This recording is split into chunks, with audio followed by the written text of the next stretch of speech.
Hello, today I'll be taking on a tough subject to speak about, and abortion. Personally, I think pro-life is the way to go, but others don't see the same way that I do. In 2011, 1.6 million abortions had taken place. Today this number has only increased and will continue to rise as time goes on, and people continue to have this view that abortion isn't taking a life, it's just destroying cells. With the many hours of research, I've found a couple of different alternatives that are much better at saving these unwanted children.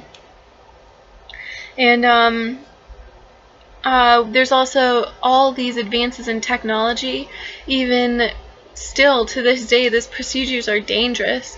Women are still dying trying to give up their children instead of just like having this child and then setting up for adoption. I have a quote here from a website.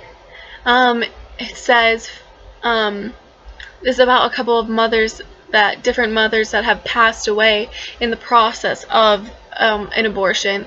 These are also when times were a lot different, when it was pretty much illegal to have an abortion. So I understand that it's not all up to date, but it still implies today, like, there's still mothers dying from these situations. And from 1989 through 1992, the Center for Disease reported 0 abortion-related deaths in the state of Maryland. In the year 1989, Erica K. Richardson, a 16-year-old, was admitted into an emergency room on March 1st with a punctured uterus from an abortion carried out earlier that day. In a clinic in Laurel, Maryland.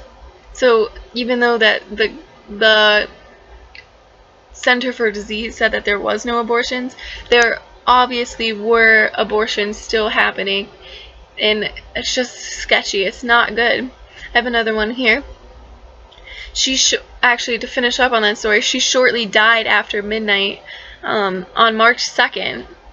Another story, September 10th, paramedics arrived at an abortion clinic in Suitland, Maryland. I'm not sure, Sweetland, Maryland.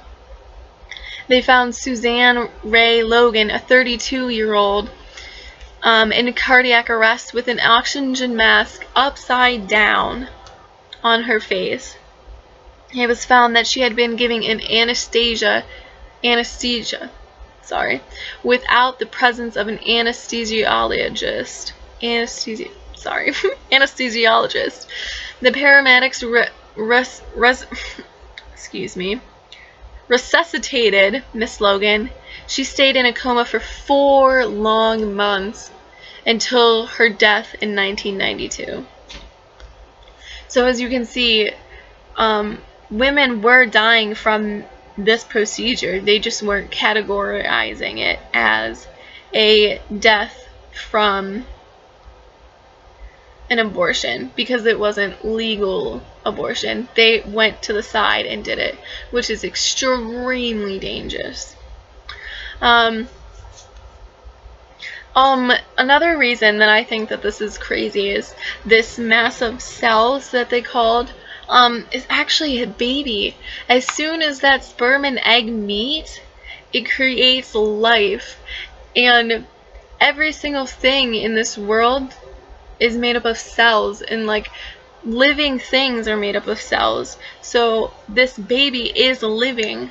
People get mad over a whale being killed or like a dog, but like, it's a baby, it's a human being, it's going to grow up to be something, it's going to have aspirations and a life. Anyway, sorry. The Bible clearly states that this is not the right thing to do, in a couple different verses. And on a website, Baby Medical Medical Advisory Board, they said that as soon as the sperm, in just 3 weeks, 3 short weeks, the baby's sex is already determined. So you're telling me that it's okay to kill this cell when you already know if it's going to be a boy or a girl in like a couple, you can be in like the 3rd trimester or the first or 2nd trimester abortions when they already know if it's going to be a boy or a girl. You're telling me that that's not a baby? Anyway, as soon as the sperm and egg meet, there is DNA forming, and only living things have DNA. Alright, sorry, get a little rambunctious about this. There are also other alternatives that are much safer for the mother and the baby, such as not abortion, adoption. This is great, and foster care. There are so many people in this world that can't have babies, that are trying everything that they can do, and when worse comes to worse, all they want to do is have that baby in their arms, and there's babies being like tossed in the garbage. It's just so sad. Ugh.